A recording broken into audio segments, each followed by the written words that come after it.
Hello Jelly, welcome to another episode of Car and Phone Nation. और this is my daughter's Palak startup, a unique startup.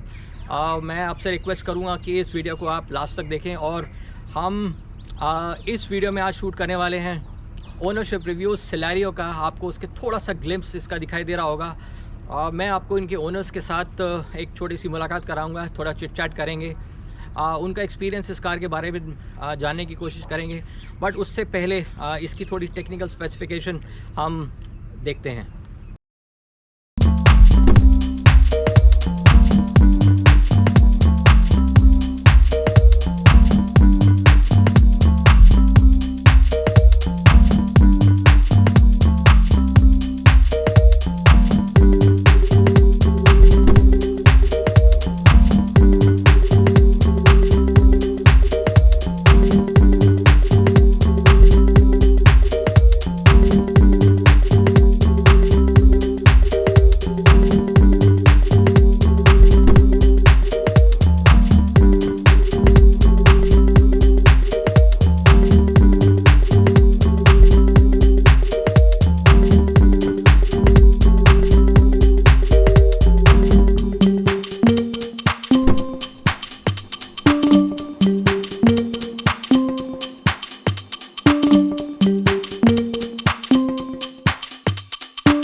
आइए शुरू करते हैं। मेरे साथ है नमीश और नमीश की वाइफ मोनिका। दोनों कॉर्पोरेट प्रोफेशनल है। She runs her own setup, उसके बारे में हम कभी और बात करेंगे। Namish is working with a corporate organisation और they have been using Celerio for 3 years। So पिछले 3 साल से ये सिलेरियो गाड़ी का इस्तेमाल कर रहे हैं। और आइए पूछते हैं इनसे कि क्या सिलेरियो का एक्सपीरियंस रहा है। और स्पेसिफिकली सबसे पहले मैं ये पूछूंगा नमीश से। नमीश, ये आप बताइए कि ये कौन सा मॉडल है, कौन से सिलेरियो का CNG वर्जन है VXI। ये 3 साल पहले मैंने लिया था। और VXI CNG है। तो संजय, ये CNG क्यों लिया? CNG लिया था बेसिकली इकोनॉमिकल है। पेट्रोल तो आपको है कि जैसे मेरा डेली का ट्रैवल रहता है तो पेट्रोल में एवरेज नहीं निकलती। So economically I think for all the office going is the best option for having a Celerio. CNG, of course, CNG is fuel by which, I mean, if you are adopting to a CNG or any alternate of conventional fuel, which is petrol or a diesel, I think you're contributing towards climate. So that is one thing that people have started adopting electric vehicle as well as CNG has gained lot of popularity. So एक तो CNG के साथ एक myth था संजय, और मैं मोनिका आपसे भी पूछूंगा, आप भी हाँ नमीश और मोनिका आपसे पूछूंगा कि इसके साथ में एक मिथ ये था कि अगर आप गाड़ी को चलाते हैं इंजन सूख जाता है और गाड़ी बहुत हार्ड हो जाती है। ये ऐसा कुछ भी नहीं है और बहुत स्मूथ राइड है, ऐसा कुछ नहीं है। आप थोड़ा सा अगर आप अपने इंजन को मेंटेन करना चाहते हैं तो एनीवे इसमें जैसी गाड़ी अब स्टार्ट होती है तो पेट्रोल पे ही स्टार्ट होती है। सो पेट्रोल में जो थोड़ा सा पेट्रोल जाता है तो उससे रवा हो जाता है इंजन। सो ऐसा मैंने कभी भी 3 साल में कभी भी ऐसा फील नहीं किया कि गाड़ी में कुछ वाइब्रेशन आ रही है या कुछ नॉइज़ आ रही है। गाड़ी को चलाने में कोई परेशानी नहीं, कोई परेशानी नहीं है। इंजन में कोई ड्राइनेस नहीं, बहुत ही बेस्ट मॉडल है आई थिंक मारुति का। सबसे सक्सेसफुल मॉडल है CNG के अंदर। सो कोई कंप्लेन नहीं है अभी तक मेरे को। ठीक है। और ये 5 स्पीड मैनुअल है? हाँ, ये मैनुअल गियर है। 5 स्पीड मैनुअल है। इसमें ऑटो नहीं आता, CNG में ऑटो नहीं आता। ठीक है। CNG में अगर मैं आपसे पूछूं कि इसका कंफर्ट आपको कैसा लगा? आपने लॉन्गेस्ट ड्राइव इसके अंदर कौन सी की है? तो नमीश, मैं मोनिका से ये सवाल पूछना चाहूँगा कि मोनिका, आपने लॉन्गेस्ट ड्राइव कितनी की है? क्योंकि फीमेल्स के लिए ये गाड़ी काफ़ी पॉपुलर है। बहुत सारी मैंने अपनी फीमेल फ्रेंड्स को देखा है। मेरे घर में मेरी वाइफ के पास सिलेरियो ऑटोमेटिक है और आपके पास भी ऑटोमेटिक नहीं है, मैनुअल है। बट तो आप अपना एक्सपीरियंस बताइए कि आपका एक्सपीरियंस।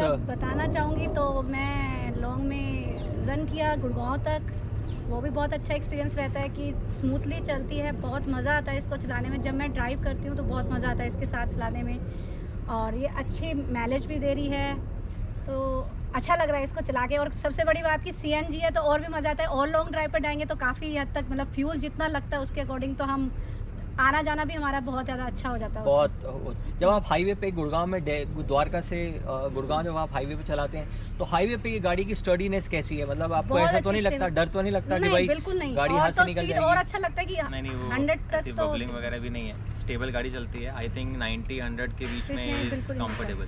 कंफर्टेबल 100 से ऊपर तो एनीवे हम कोई Risk प्रेफर भी नहीं नहीं करते। प्रेफर कि नहीं 100 करते। से यस ऊपर बिल्कुल। नहीं। सो गाइस जो भी ये चैनल देख रहे हैं ध्यान रहे कि अब 80 किलोमीटर से ऊपर अगर आप गाड़ी को भगाएंगे तो आजकल की जितनी कार्स आ रही हैं उसमें ऑटोमेटिक बीप आएगी जो आपको ये सिग्नल देगी कि आप ओवर शूट कर रहे हैं और आपको अपनी स्पीड को मेंटेन करना है। तो ये एक अच्छी बात है। अगर आप एक लिमिटेड स्पीड के अंदर और एक डिसिप्लिन से चलाते हैं तो आपको ऑफ कोर्स एवरेज ज़्यादा मिलेगी।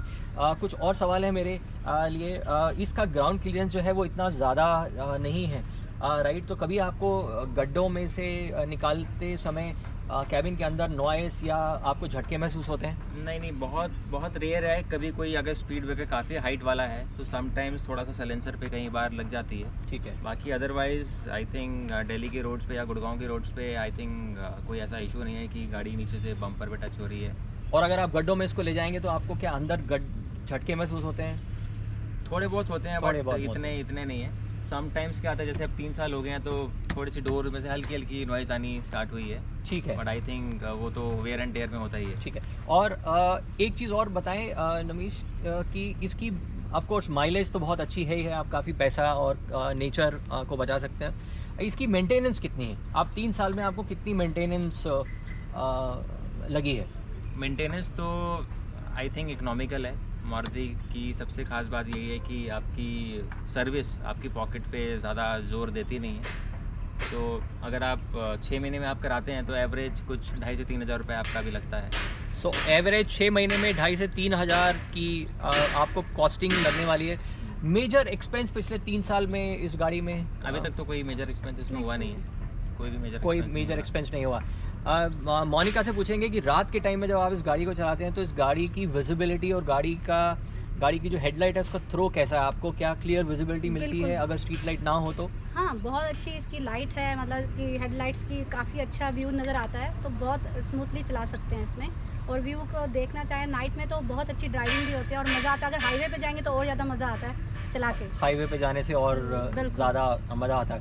तो मैं आप दोनों में से प्राइमरी यूज़र कौन है इस कार का? प्राइमरी यूज़र मैं ही हूँ। Primary user Namish primary user हैं। इस कार में इनके सीट का कंफर्ट कैसा है? मारुति की कार्स की जो सीट का कंफर्ट है उसके मामले में थोड़ी शिकायतें आती हैं, तो इस अगर हम सीट्स की इसकी अगर मैं बात करूं, अगर मेरे को इसको रेट करना हो 10 में से तो एटलीस्ट मैं 9 का रेटिंग तो दूंगा। कंफर्टेबल सीट्स हैं, कोई ऐसा वो नहीं है। बस इसमें वो ऑप्शन नहीं है कि आप ऊपर नीचे कर सकते हैं इसको, बट आप आगे पीछे ही कर सकते हैं, इसमें वो ऑप्शन नहीं है। बस इस प्राइस ब्रैकेट के अंदर आई थिंक मारुति ने ये एक बहुत शानदार प्रोडक्ट, काफ़ी पॉपुलर प्रोडक्ट है।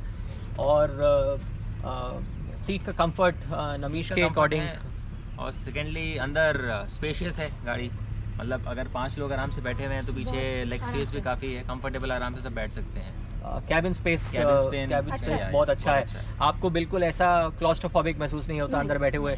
आपके फैमिली में और कौन कौन है?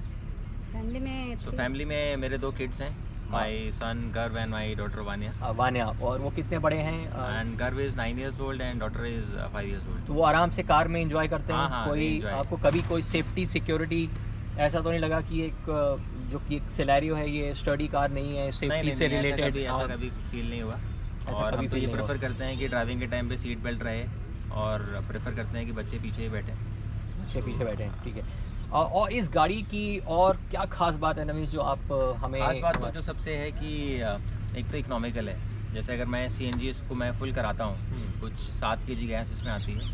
सो एटलीस्ट कुछ 7 kg की गैस मैक्सिमम 8 बोलते हैं, ठीक है। बट आइडियली 7 kg से ऊपर आती नहीं है। 7 kg से प्रेशर होता है CNG का। ठीक है। सो जनरली 7 kg से ऊपर कभी आई नहीं है इसमें। ठीक है। सो उसमें कुछ 21-22 की एवरेज दे देती है। 21-22 पर गैस पर किलो गैस की एवरेज दे देती है। तो अगर आप 7 kg है तो करीब 1 हफ्ता आप बड़ी आसानी के साथ, 1 से 1.5 हफ्ता आप। हाँ। और CNG में आजकल चैलेंज है, लाइन लंबी लगती है। अब तो आजकल जब से लॉकडाउन के बाद तो I think most of the people are working from home, तो ट्रैफिक इतना नहीं है। सो और बहुत सारे पंप्स भी खुल गए हैं, तो आई थिंक हार्डली 2 या 3 मिनट का वेटिंग होगा, ठीक, इससे ज़्यादा नहीं। ठीक। और इस कार में ऐसा क्या ड्रॉबैक है जो आपको लगता है कि अगर ये ड्रॉबैक ये है कि स्टीयरिंग इसका थोड़ा सा हार्ड है कंपेयर, अगर हम स्टीयरिंग इसका थोड़ा हार्ड है, अगर होंडा की गाड़ियों से या अगर हुंडई की गाड़ियों से अगर हम थोड़ा सा कंपेयर करें, इसका स्टीयरिंग थोड़ा सा हार्ड है। ठीक है। और मोनिका, आपके, क्योंकि आपकी लिमिटेड ड्राइविंग होती है, तो आपके हिसाब से इस कार में क्या चीज़ आपको मिसिंग लगती है जो होनी चाहिए थी? मिसिंग मुझे ऐसा नहीं, जैसे इन्होंने स्टीयरिंग का बताया कि स्मूथली चलने के लिए, तो हाँ, जैसे उसमें वो स्मूथ होना ज़्यादा ज़रूरी है। जब मैंने भी होंडा की भी चलाती थी कभी कभी, तो उसमें लगता था कि वो बहुत स्मूथली वो हो जाती है, लेकिन इसमें हाँ, लेकिन मज़ा तो मुझे इसमें भी बहुत आता है, क्योंकि मोस्टली अब जब से लॉकडाउन हुआ, इनसे ज़्यादा मैं ज़्यादा चलाती हूँ, नमीश से ज़्यादा मैं चलाती हूँ, तो मुझे बहुत मज़ा आता है। जब मैं लॉन्ग ड्राइव पे अकेली भी जाती हूँ, कई बार अपने फ्रेंड्स के साथ मिलके, तो खूब उनको भी मज़ा आता है। वो कहते हैं कि ड्राइविंग बहुत मस्त है, और बैठते हैं तो बहुत मज़ा करते हैं, एंजॉय करते हैं मेरे साथ। ठीक है मोनिका, दिल्ली में बहुत गर्मी पड़ती है, और उस पॉइंट ऑफ व्यू से कार का जो एसी है उसकी कूलिंग, अगर आपको 1 और 10 के बीच में आपको कोई संख्या पसंद करनी है तो 10 हाईएस्ट, और इसको 9। अच्छा 9, इतनी शानदार कूलिंग है। कूलिंग मेरे को सबसे अच्छा कोई नहीं लगता, मुझे मारुति से अच्छी कूलिंग किसी की नहीं लगती। कूलिंग किसी की नहीं लगती। हाई टेम्परेचर में भी दिन के टाइम, दोपहर के टाइम पे अगर आप जा रहे हैं तो कंफर्टेबल कूलिंग देता है। आपने मैक्सिमम स्पीड कितनी गेन करी होगी इस कार को चलाने में? और हाईवे पे 110, और जब आपने हाईवे पे 110 पे चलाया तो ये कंफर्टेबल स्टेबल थी। ठीक है। और कुछ ऐसा आप हमारे व्यूअर्स को बताना चाहते हैं जो इस कार के, अगर इस कार को रिसर्च कर रहे हैं, एक कार को लेने की के बारे में सोच रहे हैं, तो उससे उनको कुछ बेनिफिट्स मिलता है? आई थिंक 3 चीज़ें हैं। एक तो बजट के हिसाब से इकोनॉमिकल है। अगर आप आ रहे हैं, जैसे होते हैं ना लोग कि पहले सेगमेंट पे आ रहे हैं गाड़ी लेने के लिए, I think it is the good segment in terms of comparing with other Santro वगैरह, इन सब से बहुत ही अच्छा सेगमेंट है।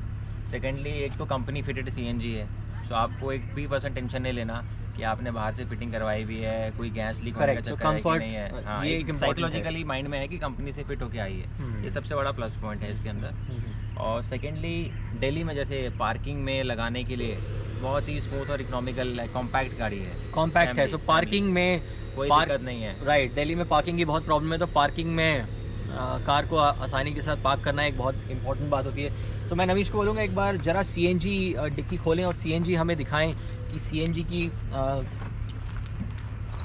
जो टैंक है वो कहाँ फिट होता है। तो व्यूअर्स, ये थोड़ा सा ये है, अगर आप ये देखेंगे, ये है इसका सिलेंडर जो कि 7 से 8 kg तक की गैस ले लेता है। ये कंपनी फिटेड है, अगर आप ये देखेंगे बहुत ही नीट एंड क्लीन फिटिंग है। ऑफ कोर्स अभी हम इसका एक डिटेल इंटीरियर रिव्यू करेंगे और उसमें मैं आपको इसके और डिटेल्स के बारे में बताऊंगा। और अपने इस वीडियो को एंड करने से पहले मैं अपने व्यूअर्स से रिक्वेस्ट करूंगा कि इस वीडियो को लाइक करें, सब्सक्राइब करें, कमेंट करें, और final, not final good bye, but till we get back with another video, हम मोनिका से और नमीश से एक फाइनल बाइट लेना चाहेंगे कि वो अगर इस गाड़ी को अपग्रेड करते हैं तो वो कौन सी गाड़ी को प्रेफर करेंगे। संजय और मोनिका, अपग्रेड में तो जैसे अभी आजकल ट्रेंड चल गया है SUV का, सो मेरा नेक्स्ट ऑप्शन तो यही है कि मैं SUV को ऑप्ट करूं। SUV को ऑप्ट करने वाले हैं। So all right, thank you very much guys, thank you very much Monika and Namish for giving us an interview. Of course, this is going to be very, very important for our viewers who are looking to buy a Celerio. And with this, we bring an end to this episode of Car and Phone Nation, our ownership review on Maruti Suzuki Celerio. This is VXI. Take care. Till the next video, Shabba Khair and bye-bye.